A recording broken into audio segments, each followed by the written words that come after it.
Namaskar, I'm Manoj Kumar. Welcome to in the program Press Meet. In this program, we cover press conference, media interaction, and a speech of the chief guest at the program. So, without spending so much time, let's go to the event.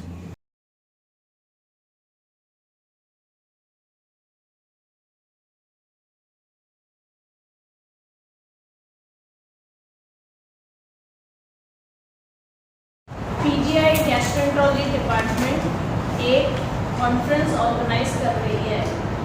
उसका नाम है 7th PGI GI emergency post graduate programme. ये 7वीं बार हम ये कर रहे हैं और पीजीआई एक पोस्ट ग्रेजुएट इंस्टीट्यूट है, इसीलिए हमने ये मुद्दा रखा है कि पोस्ट ग्रेजुएट्स पूरे देश में हम ट्रेनिंग करें। पीजीआई एक पहला इंस्टीट्यूट था इंडिया में जिन्होंने गैस्ट्रोएंटरोलॉजी प्रोग्राम शुरू कर डीएम गैस्ट्रोएंटरोलॉजी। तो इसीलिए हमने ये दायित्व लिया कि हम सारे पोस्ट ग्रेजुएट्स जो ऑल ओवर इंडिया है उनकी ट्रेनिंग हम यहाँ रहते रहते जारी रखें। पीजीआई की डीएम प्रोग्राम सबसे प्रसिद्ध है और इस चीज़ को संख्या को जारी रखा है इस GI emergency post graduate programme.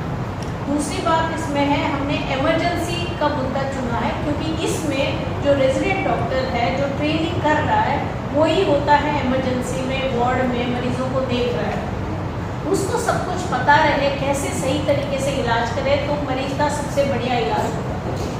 तीसरी बात है, जब इमरजेंसी होती है तब पेशेंट सबसे सीरियस होता है। उस टाइम पे जब सबसे सीरियस होता है उसको सबसे बढ़िया इलाज चाहिए और उस टाइम स्पैन के अंदर चाहिए।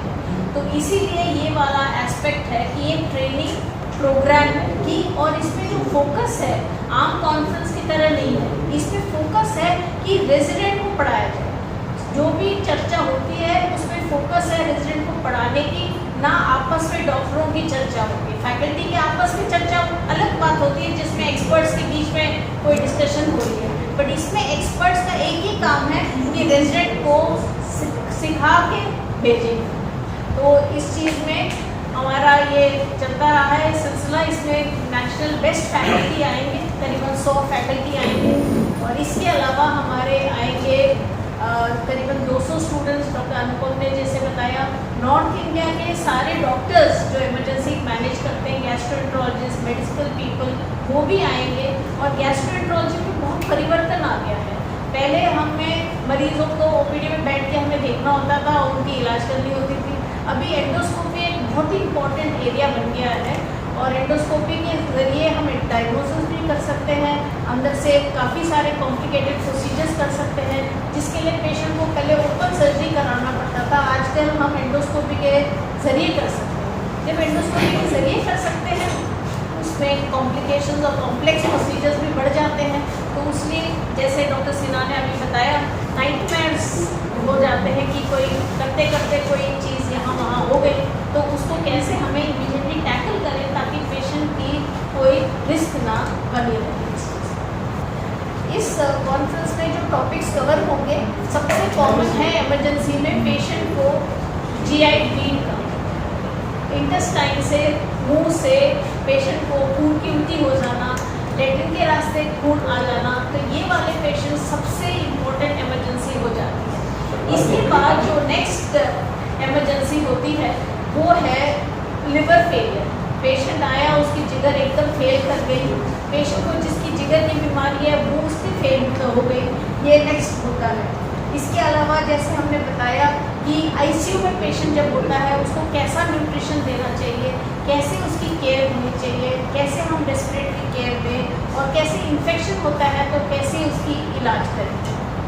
इसके अलावा जैसे डॉक्टर विशाल ने बताया था, आंत में रुकावट हो जाती है, खाना खाते खाते खाना अटकता है, कहीं भी आंत में रुकावट आती है, वो नेक्स्ट मुद्दा है इसमें। इसके अलावा कभी कभी हमें टीथ की थैली में दर्द, पथरी आ जाती है, वो रास्ते में आके ब्लॉकेज कर जाती है, उसमें पेशेंट का पीलिया हो जाता है, बुखार आ जाता है, उसमें एकदम दूरबीन करके वो पत्थर को बाहर निकालना होता है। इसको हम प्रोसीजर कहते हैं ERCP, ये इमरजेंसी में हमें करके निकालना पड़ता है। और नहीं तो जैसे हम कहते हैं ऐसे ब्लॉकेज रह जाती है तो सेप्सिस हो जाता है, जहर फैल जाता है, उसके पहले इसको पैक में निकालना होता है। दूसरा है हमारे आँख में नसें हैं, उस नसें की ब्लॉकेज हो जाती है तो एकदम आंख में प्रॉब्लम आती है, जिगर में प्रॉब्लम आती है, इसको वैस्कुलर थ्रोम्बोसिस कहते हैं। जैसे हार्ट की प्रॉब्लम आती है, जैसे हमें स्टेंट डालना पड़ता है कार्डियक इश्यूज में, इसी तरह हमें भी कहीं कहीं स्टेंट डालना पड़ता है, दवाई देना पड़ता है ताकि जो ब्लॉकेज आई है वो खुल जाए। इसके अलावा हमारा दूसरा, जैसे डॉक्टर सिन्हा ने बताया, कॉम्प्लेक्स एंडोस्कोपिक प्रोसीजर्स में जो कॉम्प्लिकेशन होते हैं उसको हम कैसे टैकल करें इमीडिएटली, ताकि वो कॉम्प्लिकेशन की वजह से आगे बीमारी और ना बढ़े। और इसमें हमारा और एक है ड्रग इंड्यूस टीबी। इंडिया में अभी भी बहुत है, डॉट्स के तरीके से टीबी की दवाई चलती रहती है, एंटी ट्यूबरकुलर थेरेपी। और अभी हमें ऐसा है कि टीबी किसी को होता है तो हम खुश हो जाते हैं क्योंकि उसकी इलाज पूरी है हमारे पास। लेकिन एक ही प्रॉब्लम है, उसमें दो प्रॉब्लम है। एक है कि दवाई जो दे उससे जिगर में कभी कभी असर पड़ता है और पेशेंट की जिगर फेल कर सकती है। इसको कैसे सबसे जल्दी डायग्नोज करें, कैसे इसकी सबसे जल्दी इलाज करें ताकि पेशेंट की जिगर की तकलीफ ना हो। और जिनको जिगर की बीमारी है उनको हमें मॉडिफाई करना पड़ता है दवाई, ताकि उनको जिगर में वो असर ना करे, गलत असर ना हो। और दूसरा जैसा है टीबी में रेजिस्टेंस हो जाती है कि दवाई देते देते वो बैक्टीरिया उसके अगेंस्ट वो काम नहीं करता है। तो ये दूसरा इम्पोर्टेंट प्रॉब्लम है इंडिया में टीबी का। एंड इसके अलावा हमने और एक सेशन रखा है क्योंकि हमने देखा कि डॉक्टर्स जो है वो बर्नआउट हो, इतना काम कर करके इतनी वास्ट फील्ड हो गई है, वो काम करते करते बिल्कुल बर्नआउट हो रहे हैं। तो थोड़े गैस्ट्रोएंटरोलॉजिस्ट हैं जो फिटनेस फ्रीक में हो गए, तो उनकी फिटनेस लेवल अच्छी हो गई। दूसरा गैस्ट्रोएंटरोलॉजिस्ट को बुलाया जो सारे जगह अच्छी फोटोग्राफी निकालता है, वो ट्रैक पे जाता है, फोटोज भी करता है, अपना काम भी करता है और ये भी करता है। वर्क लाइफ बैलेंस कैसे बनाना है, क्योंकि इतनी स्ट्रेसफुल हो गई है फील्ड। और हमारे डिपार्टमेंट में सिर्फ अभी 9 क्लिनिकल फैकल्टी और 2 हमारे सुपर स्पेशलिटी फैकल्टीज़ हैं, वायरोलॉजिस्ट और पैथोलॉजिस्ट। तो इसमें 9 लोगों के साथ इतनी लोड हम संभाल नहीं पा रहे हैं।